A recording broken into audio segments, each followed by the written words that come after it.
Hello, my name is Marcus. I'm the compiler of a collection of therapy quotes entitled 1001 Winterveils of the Mind, a collection of advanced self-help quotes taken from a philosophical, the psychodynamic, or the psychoanalytic perspective, which long ago, as I understand, referred to by some, or perhaps many, as philosophical medicine and narrative medicine.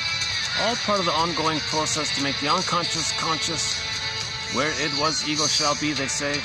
So we can admit something in terms of time. Trauma takes place in a part of the brain, the very earliest trauma, before the hippocampus comes online. Before that, the baby's in a state of timelessness, no time. The amygdala, the survival brain, does not know time, and trauma is there, and the trauma is recorded in that system of the brain, the survival brain, the limbic system. There's a recording, a neural circuit, and it's caught in a loop.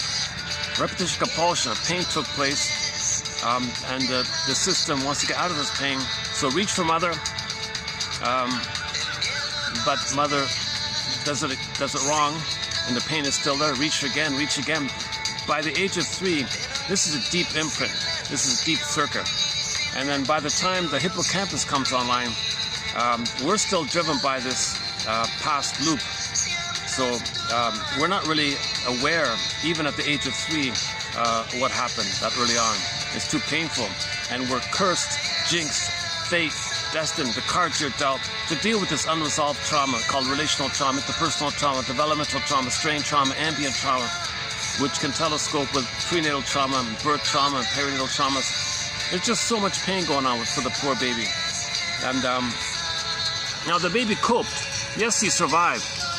He survived by developing a scaffolding of defense mechanisms. These are psychic operations of the mind, maneuvers of the mind, mechanisms of the mind.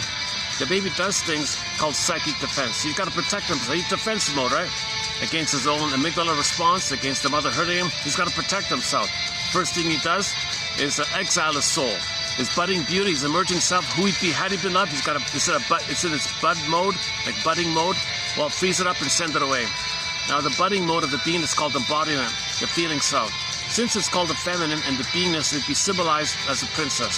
So the princess would morph into a bird and fly away, morph into a fox or a deer and run away, or hide in the forest like Rapunzel, locked in a tower, or Snow White in a coma in a glass box in the forest as well, or Miss Kor, Princess Kor, meaning the core of the person, authentic self of the person, the heart of the person.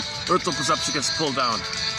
That image of the chasm means there's a gap between what the baby needed and what he got. That chasm, that gap between what the baby needed and what the baby got. So kind of like